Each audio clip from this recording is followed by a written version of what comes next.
Hey kids, it's Mr. Fly here, hope you're well. Out and about today, bringing you another bike review. It's an absolutely glorious day, if a little bit chilly. It's about 5 degrees, and the back end of January when I'm bringing this to you. And today, the bike I'm on is the Honda NC750X, a bike that's been requested a lot on my channel. It's a motorcycle that you would describe probably unfairly as a do-it-all bike. It's not particularly exciting, but it is super practical and super frugal.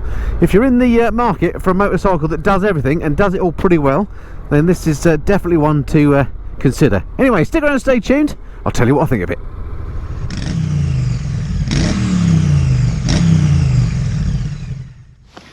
Okay, so before we get into the nitty-gritty about what the NC750X is like to ride, let me just show you around the bike, show you some of the little features, what the bike looks like best. I think it's a handsome looking bike. Here we go. It's got this unusual front end, I suppose you could say, with this little lip light at the front here, but I think it looks really good. This is in the blue colour, which looks really nice. A couple of things to point out. First, the engine, look, really canted forward. This is a parallel twin, but look at the angle of those cylinders on there. That's done entirely to keep the weight nice and low on this bike. So that's a great thing. Even though the headline figures are, you know, it's quite a heavy bike, it actually feels lighter. I'll go through the specs later when we do the walk around on the spec. The exhaust pipe is quite neat looking. It's a Euro 5 one, so it's big and chunky, but I think they've done quite a good job of it. One of the unusual features about the bike, and something I really like, is this. If you open this bit here, where the fuel tank normally is, you've got this massive bit of storage, which is apparently big enough to fit a full face helmet in. You won't get one with a peak in, like my Array here, but a normal full face helmet you can get in there, no problems at all. The fuel itself lives under here. The fuel tank is under here, and you fill it up from the back. In fact, if I move my helmet and my gloves, there we go, that's where the fuel goes in. Pretty cool. Can I do this one-handed? Yes, I can. So yeah, so some novel features about the bike, and overall I think it's a pretty handsome looking beast. Anyway, without further ado, let's jump back on. Oh, and this one, by the way, is the dual clutch transmission version. Look as well, it's got a little badge on there, so can't forget. Anyway, we'll jump back on, let's ride her and see how she goes. Alrighty, let's get this show on the road then. Stand is nice and easy to get up, big old arm on the side so you can lift it up. This is what the dash looks like when you turn her on. LCD dash on here, quite old school, you know, a little bit dated looking maybe. We'll talk more about that later. And this is the DCT one, so you've got the neutral and drive buttons here, which you use to engage it. Let's start her up first. There we go. And to get going, of course, no clutch lever on here, just hit drive and away we go. It then basically becomes like a big scooter almost. Alright, let's see what the NC750X has got to offer then. In terms of comfort, well, it's a very comfortable place to be, I have to say. I'm sitting pretty much upright, I suppose. My legs, maybe you can see on the 360 camera, a little bit of an acute angle, but nothing too serious. I'm sitting pretty much bolt upright. I've got plenty of room to move around the seat. Look, I can move forward and back. You can sort of get a comfy spot for your legs if you want to. Let's just see what it's like to stand up as well. You can stand up on her as well. Absolutely fine. Pegs are in a nice spot, nice and balanced. So if you were going to, I don't know, it's not in any way meant to be an off-road bike, but you could do the odd dusty trail. No problem at all. Very comfy place to be. Handlebars nice and wide. And the seat feels nice and padded. This is one of those bikes that falls into that category of sort of do-it-all all-rounder, which is often seen as a bad thing. I don't know why, because it's a bloody good thing. If you're only going to have one motorcycle, let's face it, most of us do just have one bike, and you want something that does everything. This is definitely one of those bikes. You could go touring on this, you could ride to work every day, you could have fun at the weekends as well.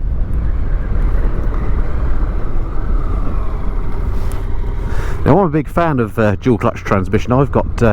I own a Honda Goldwing myself, and that has a dual clutch transmission on that. And it's a brilliant system. Honda have been doing it for a while now. I could first remember it on the big VFR 1200 about 2012, I think that bike was around. So at least 10 years they've been doing it. And they've got it nailed now. It's really a smooth system. I just can't detect this bike changing gear at all. You never have to worry about what gear you're in. It just finds the right one, and off you go. So if you can get a bike with dual clutch transmission, I would personally always go for it these days, because as I say, it does work well. And again, if you're going to use this as a daily commuter, then going through traffic and what have you, sitting in traffic queues, having dual clutch transmission would be great, because you're not going to have to keep pumping that clutch, you know, make life a lot easier. So yeah, on the comfort stakes, she's a winner.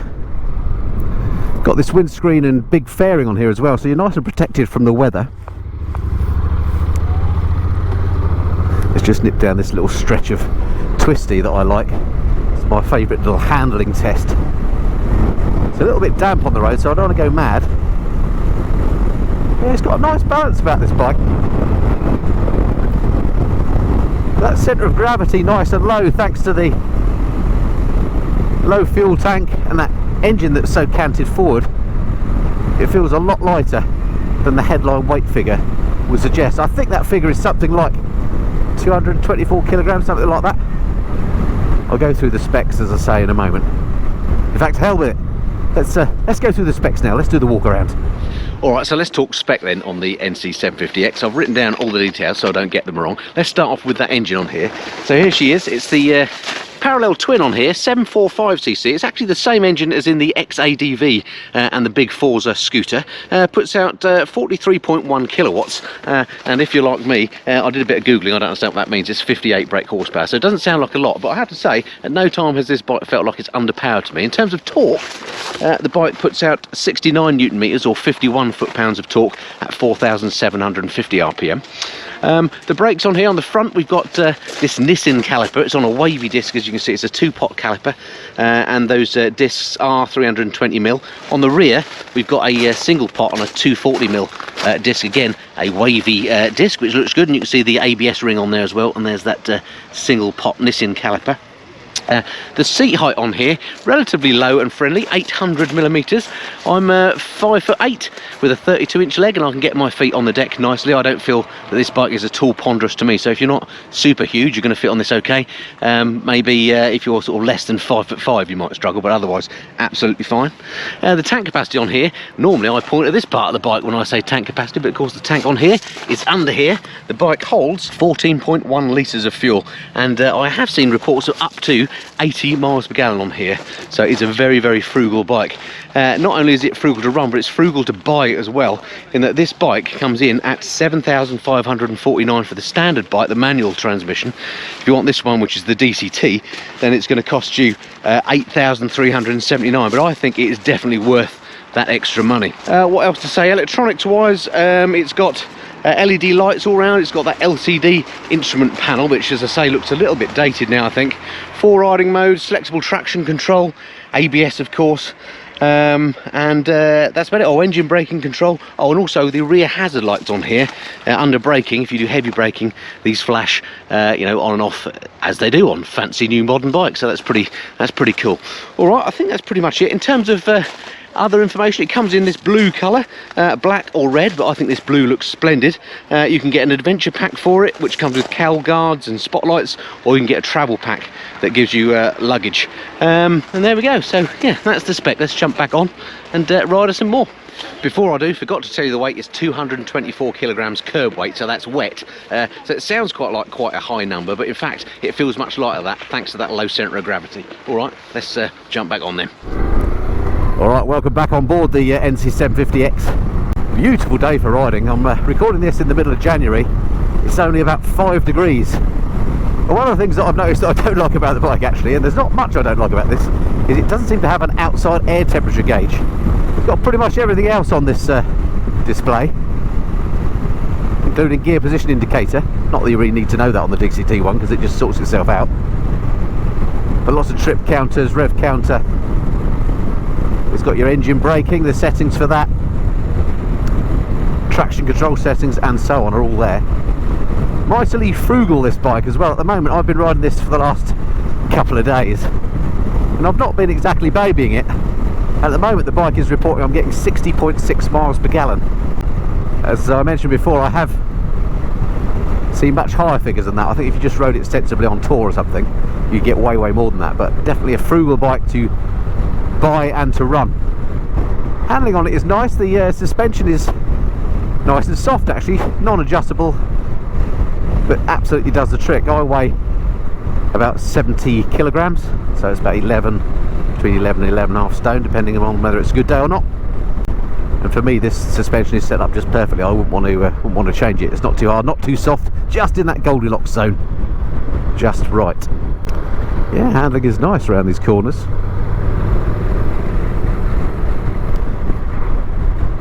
Mirrors on here are excellent, no vibration at all, great view behind. Quite like the shape of these as well. Normally I would tell you on these first ride reviews what the gearbox and clutch was like. Well, of course, in this case, no clutch, so I can't tell you what that's like. And the gears just do their own thing, so it's like magic, it's brilliant. Oh, by the way, if you're interested in the jacket that I'm wearing, you may not have seen this one before. It's a relatively new one to me, I've had it for a few months.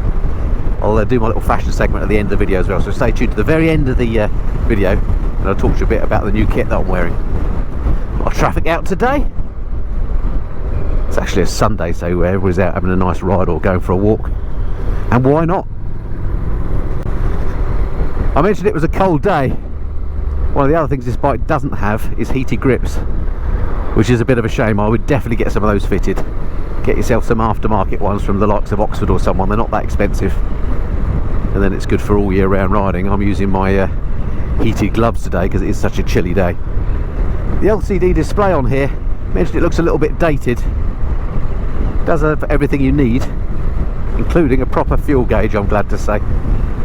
Another little feature on the bike that I've noticed more and more Hondas are doing these days, the indicators are kind of permanently on as daytime running lights, and then when you actually indicate, that obviously that light flashes, but then when you cancel indicators you've got both indicators on again. Don't know how I feel about that. I suppose anything that makes you more conspicuous, that's the word. I can never get my tongue around that one. Anything that makes you more conspicuous has got to be a good thing on a bike, I guess. Electronics wise, it's got traction control, ABS, 4 riding modes, which is basically a user definable one, a rain mode, a standard mode and a sports mode, and that's about it for the electronics.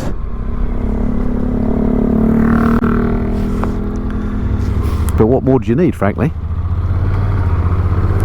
Let's just wind her up here, see what she sounds like.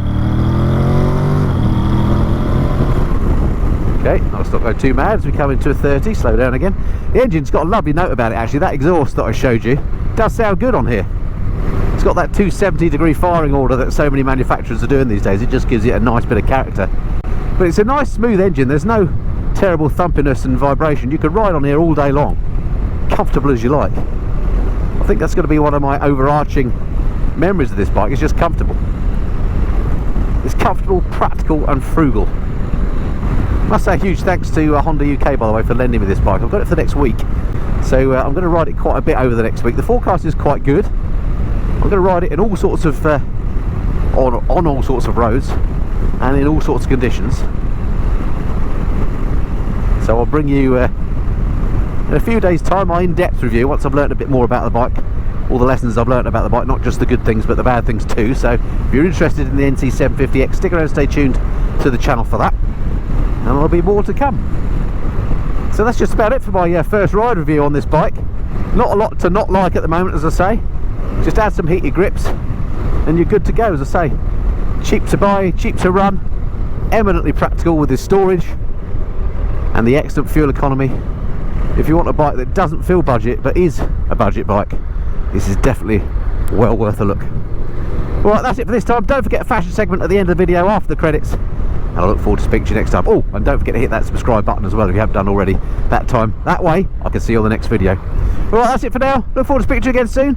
Until then, this has been the Mr. Fly. Cheerio.